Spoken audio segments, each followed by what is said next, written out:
Engkau pemurah, Engkau penyayang, Engkau Allah, Allah yang maha dermawan, yang maha kaya, yang maha memberi, mengabulkan setiap doa dan harapan.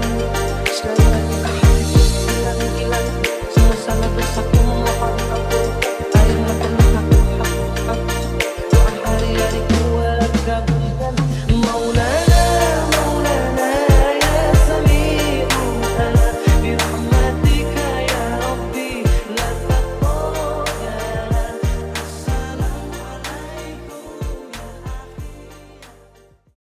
Assalamualaikum warahmatullahi wabarakatuh. Selamat datang di podcast Angkringan Malam Season 3, yang dimana tempat ngobrol santai tapi tetap berbobot kayak biasa. Dan kali ini seperti biasa ya, gue pengen menyapa kalian dulu. Gimana kabar kalian semua? Semoga pada baik-baik saja. Gimana puasa yang mungkin sekarang hari keberapa sekarang? Kemarin kan hari ke sebentar. Oke, kemarin kan ke-8 ya, sekarang ke-9 gitu. Berarti ganjil dong, ya kan? Nah, gimana? Apa kalian sudah mulai bolong-bolong? Apa kalian sudah mulai khatam? Atau lebih parahnya, atau lebih kerennya lagi, lu udah bisa memberangkatkan haji orang tua lu pada gitu? Gimana? Coba ceritakan dong di kolom komentar ya. Gua tungguin deh, seperti itu. Oke, first of all, ya sekali lagi selamat datang ya. Kenapa gua bikinnya itu sekarang agak sedikit lebih rutin di bulan Ramadan ini? Karena jujur saja, di bulan ini itu adalah masa-masa yang paling enak buat bisa nge-grinding. Yang pertama, gue bisa sembari ibadah, kayak zikir, ngaji, dan lain-lain. Di selain gue juga bisa membangun silaturahmi atau mungkin memperbaiki hubungan-hubungan yang mungkin pernah rusak, terutama teman, sama sahabat-sahabat gue yang di nan jauh di sana, dan lain-lain gitu. Dan juga yang ketiga itu adalah gue bisa memperbaiki hubungan tali per konten kreator lah. Maksudnya antara gua selaku yang bawa ini episode dengan kalian semua para pendengar dari Angkringan Malam itu sendiri. Karena gua harus meminta maaf lagi seperti kayak episode sebelumnya. Kenapa? Karena mungkin dari beberapa bulan yang lalu gua benar-benar lagi sibuk banget tuh. Sibuk pertama adalah gua baru kelar KKN, sibuk kedua gua adalah baru kelar ngurusin urusan-urusan organisasi, entah itu dari tingkatnya intra ataupun ekstra itu sendiri. Dan yang berikutnya adalah ya lagi memipil kerjaan-kerjaan yang bisa gue pegang secara remote gitu loh. Karena dari kemarin-kemarin tuh gue benar-benar kayak pontang-panting lah, dan ya kurang enak aja gue rasakan gitu. Jadinya ya efek sampingnya ya podcast gue yang ini terlantar, dan gue malah membiarkan episode ini lebih tepatnya podcast ini tuh menjadi sepi. Dan otomatis pendengar gua termasuk kalian tuh ya malah makin sedikit gitu. Oleh karena itu tolonglah dibantu ya teman-teman para pendengar supaya bisa dibagikan kembali ke teman-teman dekatnya atau mungkin orang-orang yang lu sayangin atau apa, supaya jalannya episode ini tentunya itu lebih masuk lagi dan lebih wah, dan juga kita bisa meraih top playlist atau mungkin top episode lah dari Spotify atau mungkin yang lain seperti itu. Oke, kali ini kita akan ngebahas mengenai sebentar, kita mau bahas apa ya? Kemarin tuh gue ngebahas tentang deflasi, ya kan, dan juga tentang takjil itu sendiri. Gue cari korelasinya dan dilalahnya ya ketemu gitu. Nah, sekarang kita akan ngebahas yang mungkin setiap fenomena bulan Ramadan tuh pasti ada gitu loh. Yakni adalah kalau misalkan kita nih setiap habis Isya, pasti lu pada kalau misalnya ngeliat kiri kanan rumah tuh sepi gitu loh. Entah kayak orang yang lagi pergi atau apa gitu. Bahkan yang biasanya penghuni rumah itu biasanya itu menjadi pusat perhatian, tiba-tiba menghilang gitu. Tahu nggak siapa mereka? Coba, ada yang tahu nggak nih para pendengar? Yap, betul. Yakni adalah para bibit-bibit unggul. Aduh, sokap nih. Bisa. Para malaikat-malaikat cantik yang keluar untuk sholat tarawih. Nah, di episode ini kita bakal bahas ini dari sudut pandang ekonomi.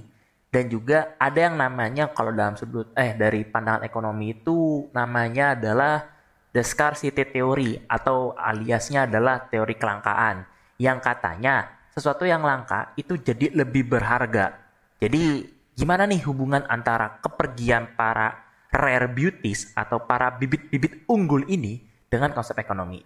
Yuk, kita bahas lebih mendalam. Here we go.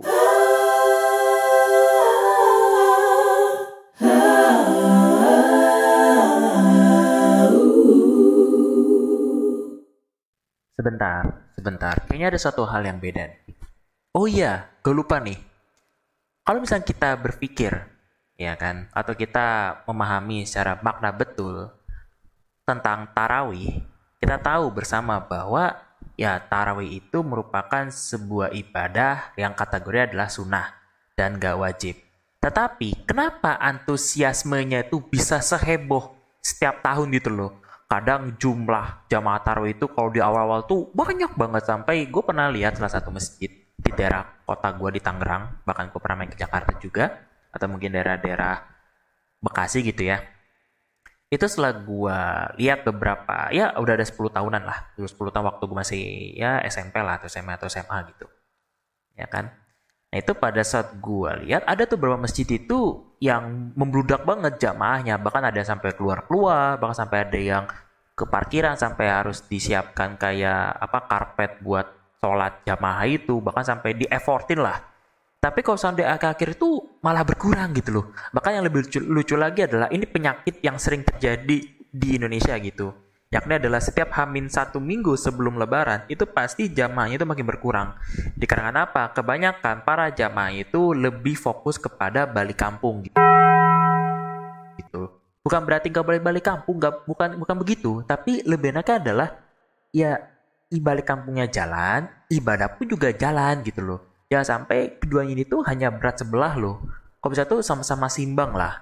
Kenapa? Kalau misalkan kita balik kampung, kita bisa bangun silaturahmi dengan keluarga yang sudah lama ditinggalkan. Bahkan dengan hubungan kita dengan hablum minallah, yaitu Allah sendiri itu lebih terasa juga sama gitu loh. Tapi kalau kita lihat dari sisi teori ekonomi, kita bisa analogikan tuh setelahnya itu fenomena perceived value atau nilai yang dirasakan oleh konsumen. Maksudnya adalah ada sebuah konsep yang menarik dari ekonomi perilaku yang disebut, yakni adalah behavior economic yang dikembangkan oleh Daniel Kahneman dan Richard Thaler serta Amos Tversky. Jadi menurut mereka itu manusia itu tuh gak selalu dengan rasional gitu dalam pengambilan keputusan. Ada faktor-faktor kayak faktor psikologi dan sosial yang mempengaruhi pilihan kita.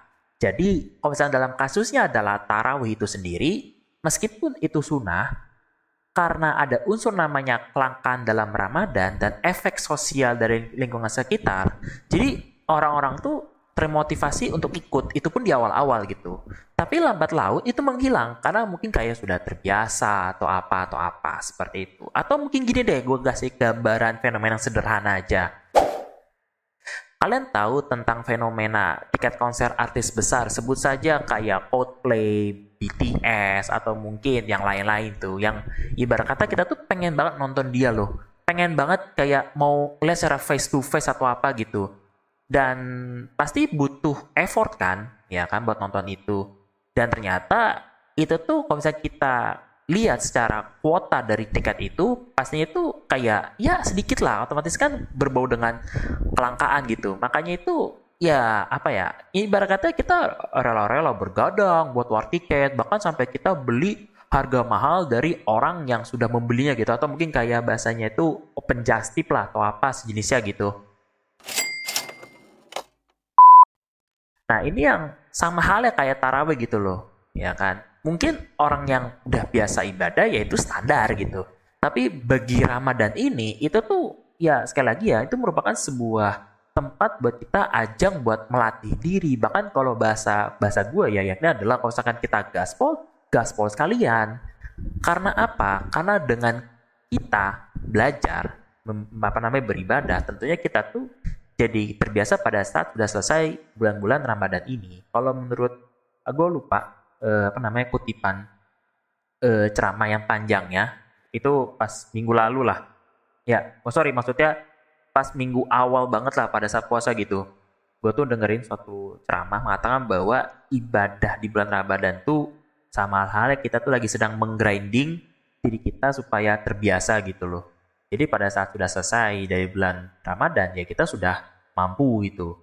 Dan ya kalau misalnya kita lanjut lagi dari pembahasan ini, kalau misalnya kita kelewat pun, misalnya kita kelewat gitu, ibarat kata kita tuh harus nunggu setahun lagi gitu. Belum tentu kita dapat namanya umur, belum tentu namanya kita dapat rezeki buat bisa menikmati bulan puasa seperti ini, ataupun yang hal-hal yang berbau dengan nilai ekonomi atau mungkin nilai spiritualitas yang cukup lumayan tinggi gitu loh. Jadi benar-benar harus dipersiapkan dan juga harus kita jalani secara seksama.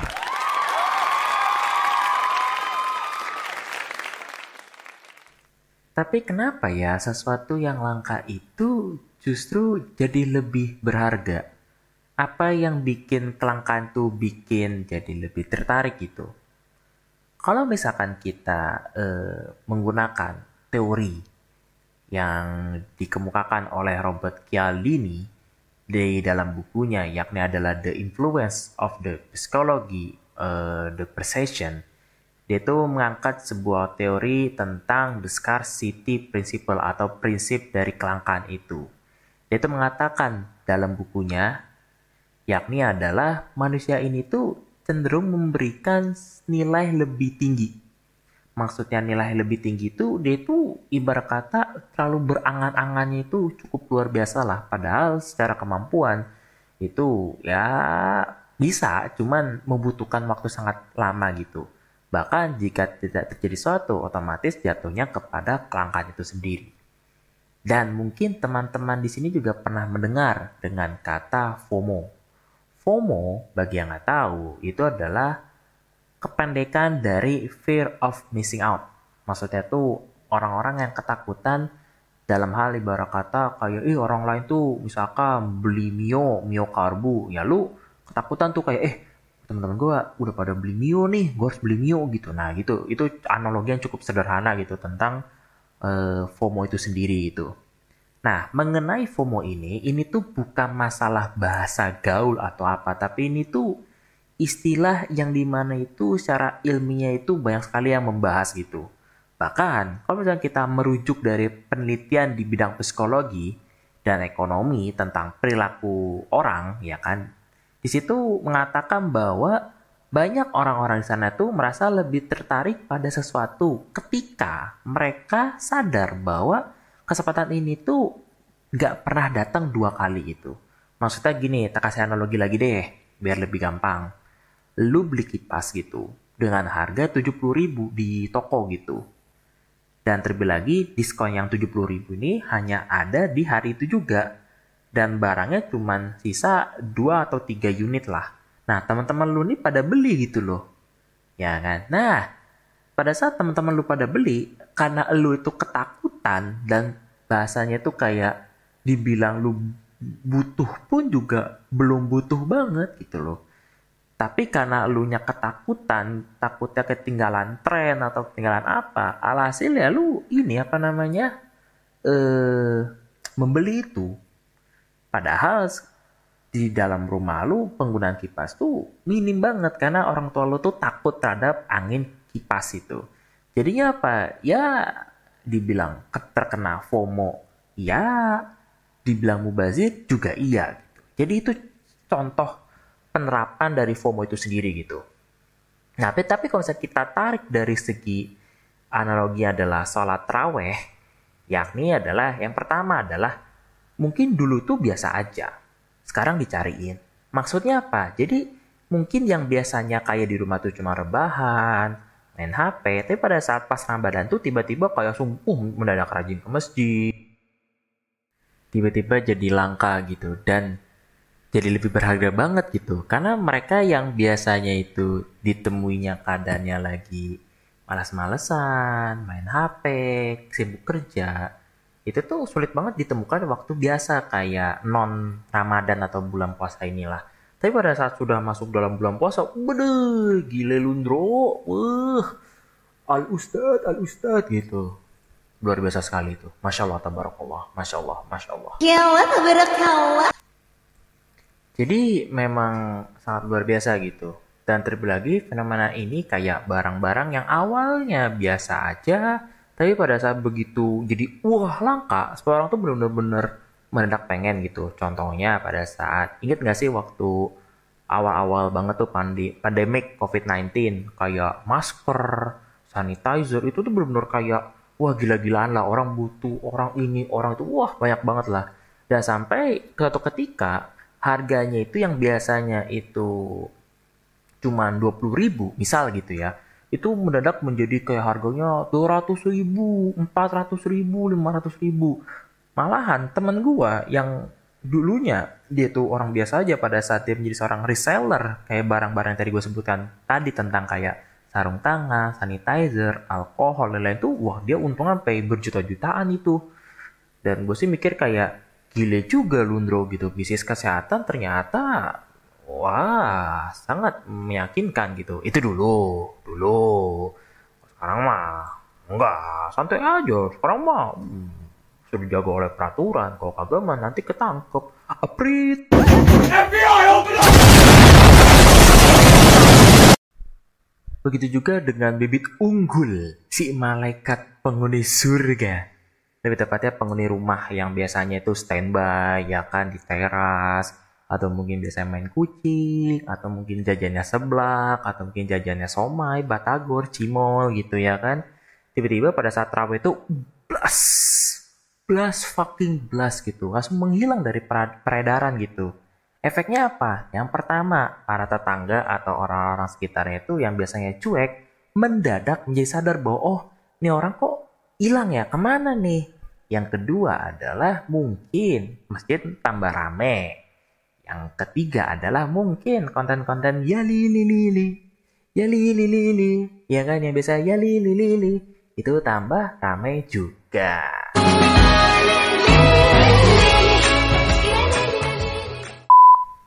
Jadi ya seperti itulah. Jadi emang cukup lelucu sekali gitu. Oke, yang berikutnya adalah traweh itu tuh seperti layaknya itu barang limited edition. Kenapa? Kita ambil contoh gini deh. Lagi-lagi dari dunia ekonomi nih. Pasti kalian pernah lihat atau mungkin pernah dengar tentang kata ataupun bahasanya tuh limited edition. Ya kan? Nah, jadi barang limited edition itu merupakan barang yang diproduksi secara terbatas atau susah didapatkan. Karena dengan contoh gini deh, lu beli kosmetik nih, gampang dapatnya, berarti otomatis apa? Harga barang kosmetik apa? Makin turun, ya kan? Bahkan mungkin kayak lu beli sabrak-abrak pun gak masalah, tapi efek sampingnya apa? Kualitasnya makin jelek, mungkin secara kemasannya kurang oke, dan lain-lain gitu. Tapi kalau harganya tinggi tetapi ya kualitasnya terjamin sih ya no problem gitu, tapi jatuhnya kepada barang limited edition gitu. Karena baik lagi dengan harga atau mungkin barang limited edition itu ya kita kenal lah harganya itu cukup lumayan oke, tentunya sekali naik itu ya gila-gilaan gitu. Misalnya deh, gua ambil konteksnya itu adalah sepatu, sebut saja kayak sepatu Nike Air Jordan 1 yang Chicago itu, yang biasanya itu kan harga di pasar itu $65 lah. Ya, taruhlah $50-65 gitu. Tapi pada saat barang ini tuh berpindah ke pasar resell, sekali lagi, pasar resell, yang dimana itu dijual dengan harga-harga yang cukup kadang miring, kadang tinggi, itu bisa, kalau dari konteks ada sepatu ini, itu bisa sampai ribuan dolar, bahkan sampai hampir menyentuh jutaan dolar gitu. Karena baik lagi, karena barang ini merupakan barang langka, tentunya pasti akan dicari oleh siapa? Biasanya oleh para kolektor atau mungkin orang yang suka ya sepatu klasik lah dan lain gitu. Intinya memang bikin orang yang biasa aja gitu ya, sebut saya kayak tadi gitu ya. Kita balik lagi pada tarawih itu sendiri, yang biasanya itu di rumah ya biasa aja, tapi pada saat dia sudah di fase bulan Ramadan itu benar-benar kayak spesial banget deh, udah kayak martabak malah. Dan lucunya, sekali lagi ya, lucunya adalah kadang kelangkaan ini tuh justru bikin mereka makin menarik perhatian. Yang tadinya nggak diperhatiin, tapi gara-gara dia orang ini, sebut saja si malaikat cantik ini atau mungkin bidadari-bidadari surga ini tuh, itu menjadi kayak rare beauties gitu loh.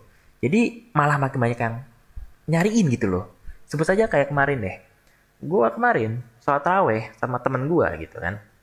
Kita liatin aja gitu anak-anak ya mungkin sepantaran anak SMA lah gitu loh. Sholatnya di daerah Pokerto gitu kan. Gue lagi masuk ke rokaat keempat lah, sholat taraweh tuh. Gue sama temen gue ini biasalah normal gitu sholat gitu. Tapi pada saat itu dia lah temen gue tuh kayak ngeh atau mungkin ngerespon sesuatu gitu. Dia langsung ngekode kayak ke gue dengan cara kayak mukul pundak gue lah. Misalnya kayak gini, kayak cuy. Gue langsung respon gitu kayak apa sih gitu lo, ganggu aja, mending lanjut sholat aja gitu. Dia langsung nunjuk ke salah satu orang gitu kan, teng gitu ke pojok kanan gitu. Gue liatin bareng sama dia gitu, si teman gue ini. Dan ternyata, wah bener-bener bocil kematian, bocil SMA itu tuh kayak ngelirik gitu loh, atau mungkin kayak iseng-iseng atau bercanda gitu di daerah perbatasan sholat mahrumnya perempuan gitu, kayak pengen gue sentil tapi gue lagi fokus sholat gitu kan. Dan ya udah gitu, gue sama temen gue lanjut lagi sholat gitu. Dari situ aja udah ketahuan bahwa mungkin kita ambil dari dua perspektif gitu. Pertama, emang cowoknya emang bandel, nakal gitu. Tapi di sisi lain adalah bisa jadi perempuan ini tuh adalah masuk dalam kategori rare beauties gitu. Maksudnya emang benar-benar dicari orang gitu loh. Sangat luar biasa lah pokoknya. Seperti itu.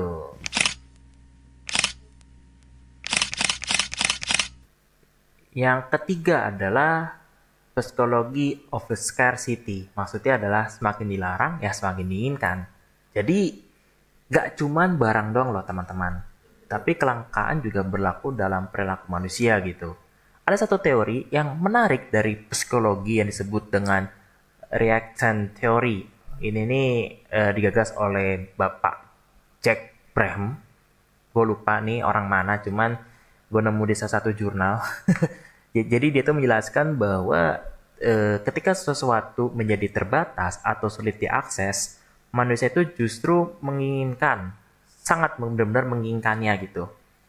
Contoh gini deh, coba kalau misalkan ada restoran yang ngantri panjang, apa yang terjadi? Pasti orang-orang tuh akan kayak bertanya-tanya atau mungkin kayak penasaran, ini sih restoran apa sih, kok ngantri panjang banget deh. Sebut saja kayak gacuan gitu. Orang ke gacuan itu, kalau gue baca kemarin gue nemu skripsinya di kampus gue gitu ya, ngebahas tentang gacuan gitu. Jadi ada tiga penyebab orang itu penasaran gitu. Yang pertama adalah dia tuh lihat dari antrian. Yang kedua adalah dari segi branding dari si perusahaan itu, si gacuan. Dan yang ketiga adalah quality atau mungkin kualitas dari si barang itu atau mungkin makanan itu. Sebutnya kayak makanan mie sama dimsum dan es teh gitu. Pasti kan orang suka tuh. Nah, ketiga poin ini menjadi sebuah hal yang benar-benar menjadi kunci dari kesuksesan dari sebuah branding gitu loh. Jadi benar-benar kayak keren lah gitu loh. Nah, sama halnya kalau misalnya kita balik lagi kepada teorinya adalah jika kita lihat menggunakan teori pertama tadi tentang orang kok kayak penasaran banget tentang restoran panjang atau lebih tepatnya antrian panjang ya, karena dia tuh pengen tahu ini sih apa yang diantri, habis itu apakah kualitasnya itu enak atau mungkin bagus atau mungkin apa, atau mungkin sisi lain adalah kayak ya udahlah FOMO gitu loh. Seperti tadi yang gue katakan di awal gitu tentang FOMO gitu. Bisa jadi dia tuh ketakutan dan jadinya ya udah dia ngikutin keramaian aja padahal mah dia belum butuh sama sekali seperti itu. Nah, kalau misalnya kita kita kaitkan lagi deh dengan namanya taraweh ya kan. Mungkin orang-orang yang tiba-tiba rajin taraweh dan jarang kelihatan di rumah, itu kan kayak biasa aja lah. Tapi pada saat dia sudah masuk dalam bulan Ramadan, mungkin dia akan menjadi sifat yang sangat langka gitu. Mungkin kayak kayak mendadak mencari perhatian lah. Misalkan kayak si A gitu, dulunya tuh kayak main game terus gitu, tapi pada saat bulan Ramadan kayak sering ngaji, sering khataman, bahkan sampai jadi imam. Kan orang-orang bertanya tuh kayak, ini apa sih ini orang kok tiba-tiba jadi kayak berubah banget 360 derajat gitu. Kan jadi penasaran tuh kan. Bahkan juga ada yang berpikir-pikir kayak, ini orang kayaknya nih habis kesurupan sesuatu nih atau apa gitu. Jadi kan ibarat kata mulai sadar bahwa keberadaannya dia ini nih jadi sangat penting banget loh. Intinya ya kayak, ya berguna lah pokoknya. Kayak gitu pokoknya. Sempat dinyatakan hilang selama 6 hari di Gunung Guntur sejak 19 September 2021 lalu. Bocah 14 tahun ini mengalami hal mistis. Ia mengaku bertahan hidup dengan minum di sungai, makan dedaunan hingga bertemu dengan sosok mistis yang menyuguhkan makanan. Namun saat itu ia memilih untuk tidak memakannya. Dilansir Tribun Jabar.id, bocah 14 tahun tersebut diketahui bernama Gibran. Ia berhasil ditemukan setelah 6 hari hilang. Dan yang keempat adalah scarcity di Ramadan. Spiritual dan ekonomi bertemu. Maksudnya gini teman-teman. Kalau kita tarik lagi nih lebih luas tentang Ramadan itu sendiri, ini merupakan contoh nyata dari scarcity yang berkontribusi terhadap perubahan perilaku manusia.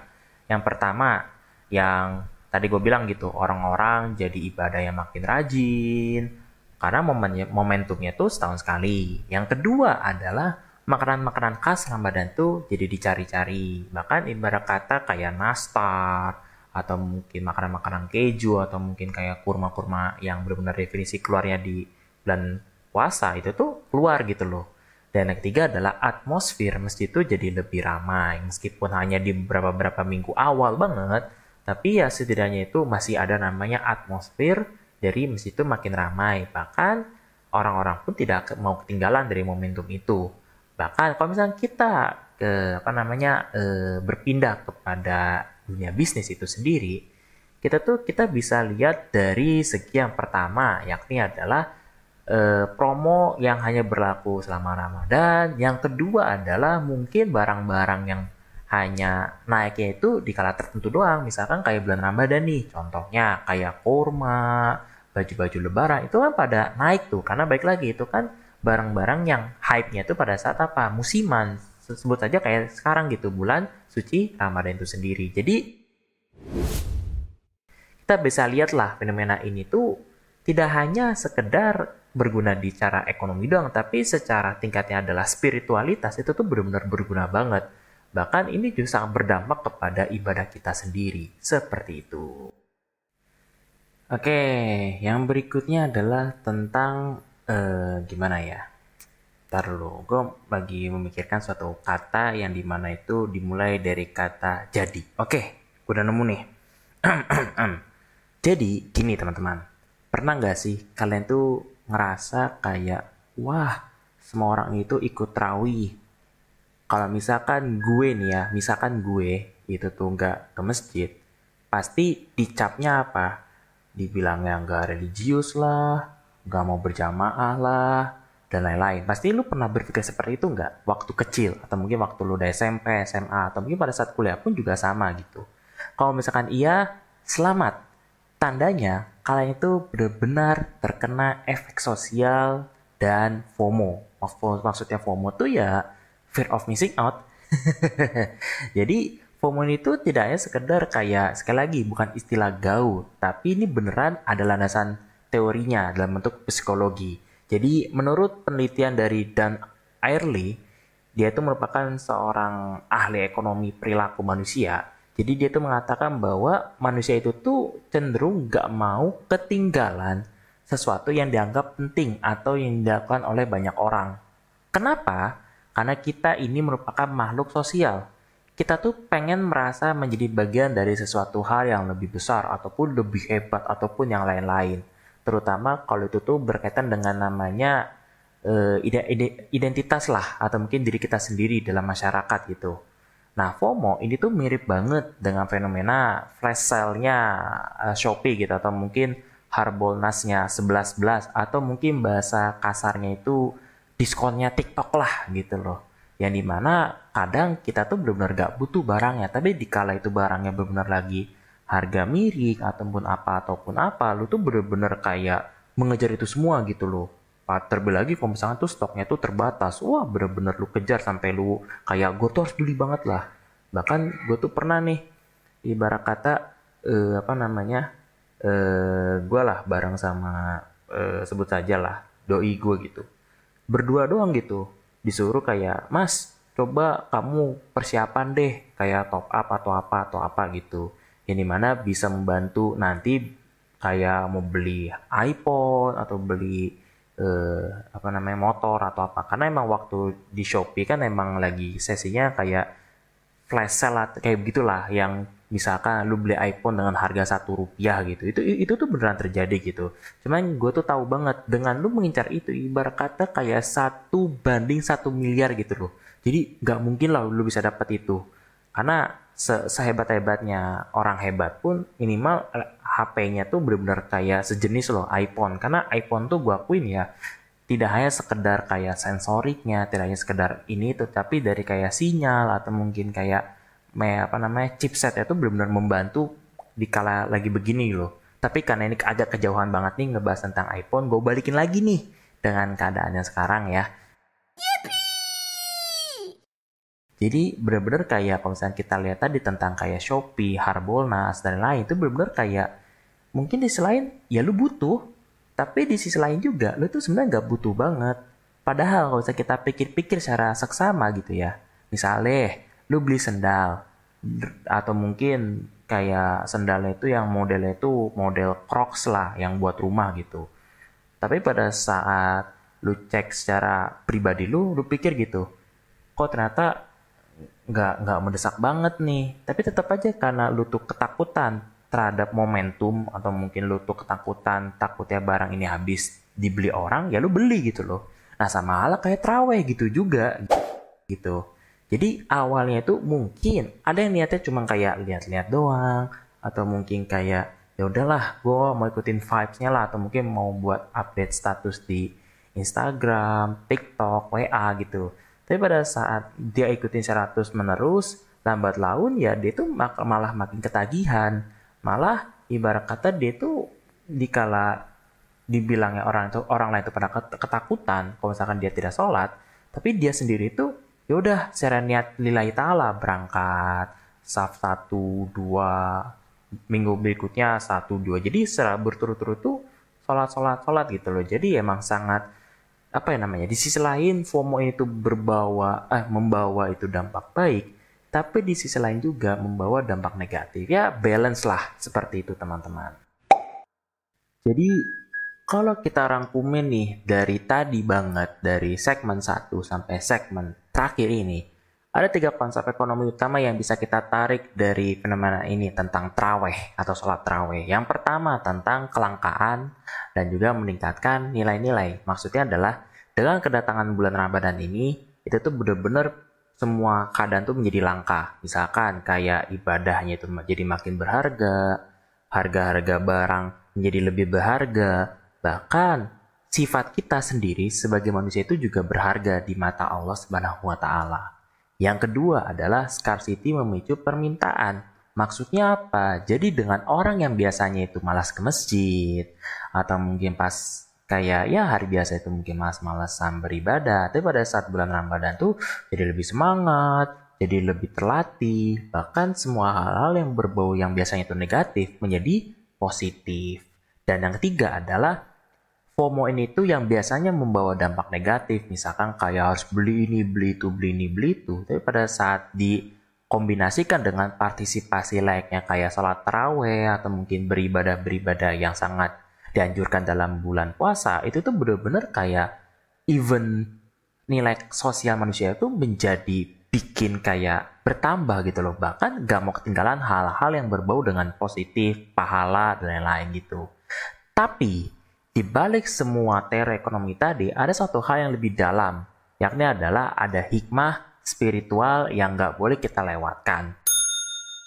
Yang pertama tentang tarawih dari kelangkaan jadi kebiasaan. Kita udah sepakat nih bahwa ya Ramadan itu merupakan sebuah kelangkaan gitu. Tapi pertanyaan adalah kenapa kelangkaan ini bikin kita lebih menghargai sesuatu.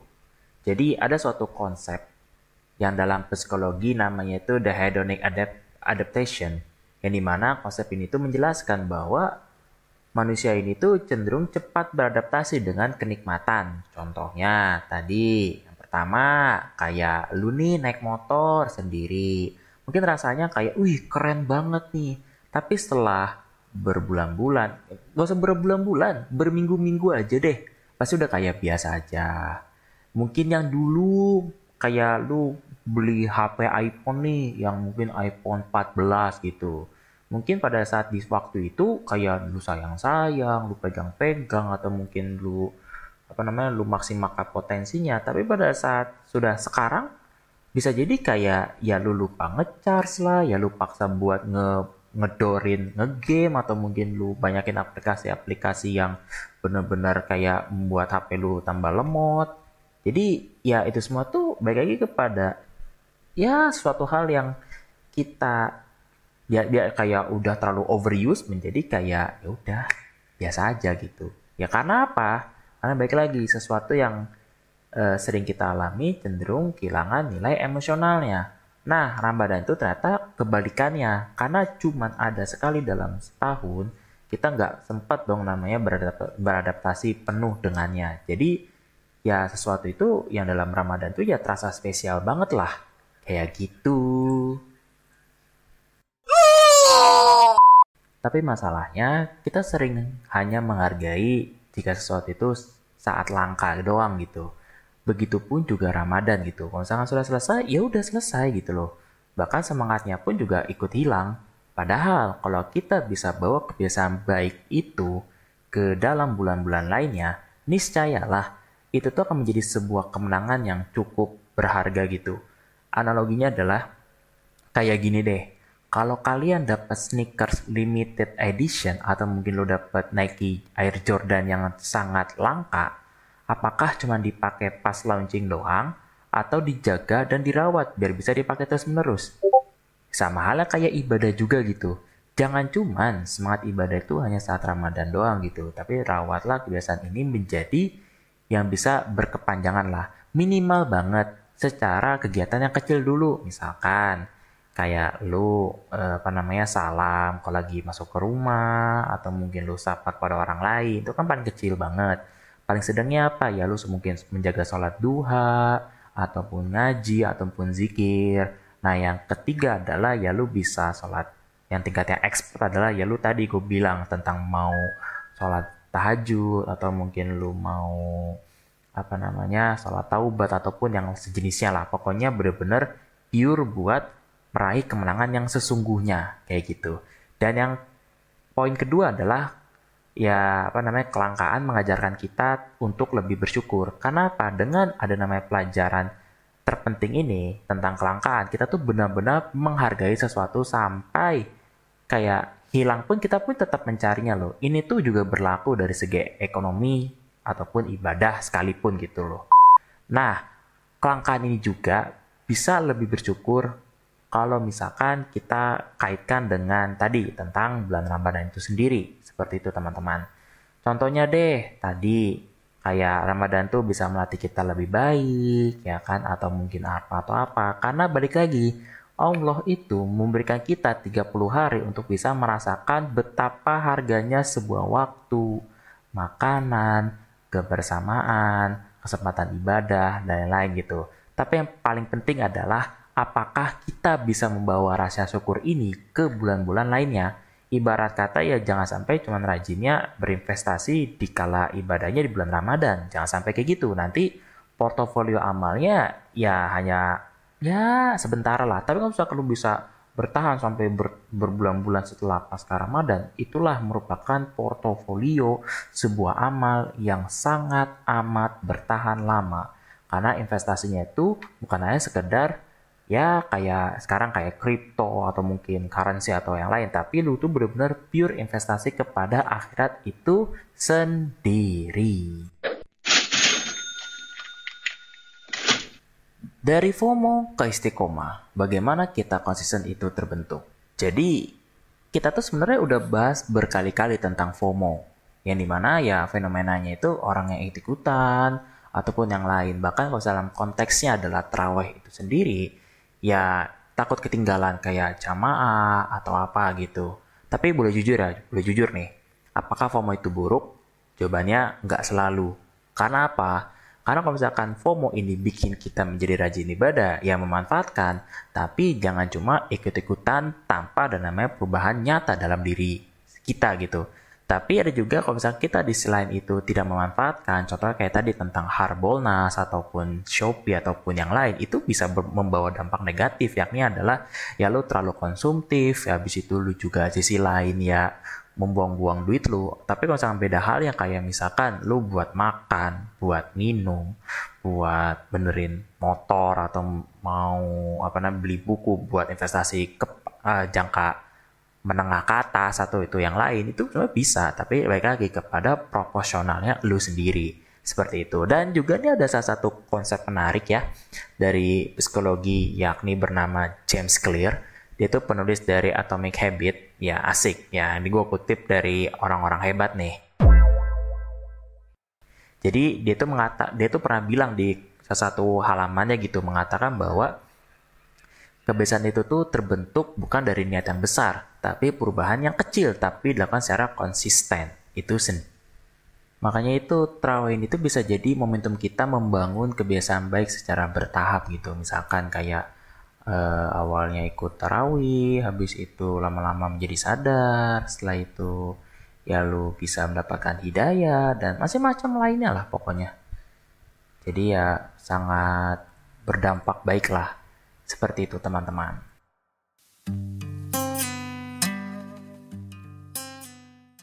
Jadi kesimpulannya apa? Tentang taraweh, ekonomi, dan kehidupan. Jadi kalau kita tarik benangnya secara lebih kecil ya, atau lebih benangnya merahin aja gitu ya. Jadi taraweh itu tuh tidak hanya sekedar kayak ibadah musiman, tapi dia tuh memiliki pelajaran yang cukup berkenang gitu loh. Bahkan bisa membahas tentang apa aja gitu. Intinya tentang kelangkaan, konsisten, atau mungkin sebuah nilai gitu. Dan mungkin ya harapan kita semua ya setelah kita Ramadan, jangan sampai ibadah yang kita sudah latih di hari, sebut saja hari ke-9 gitu ya, hanya sekedar ayo ngomong kosong belakang lah setelah Ramadan gitu. Jangan sampai kayak gitu. Semoga bisa tetap istiqomah dan selamat menikmati bulan puasa. Dan bagi yang dengerin ini pada saat lagi buka puasa ya selamat berbuka puasa. Ingin gue akhirin sekian dan sampai jumpa di episode-episode berikutnya dari Angkringan Malam Season 3. Bye bye.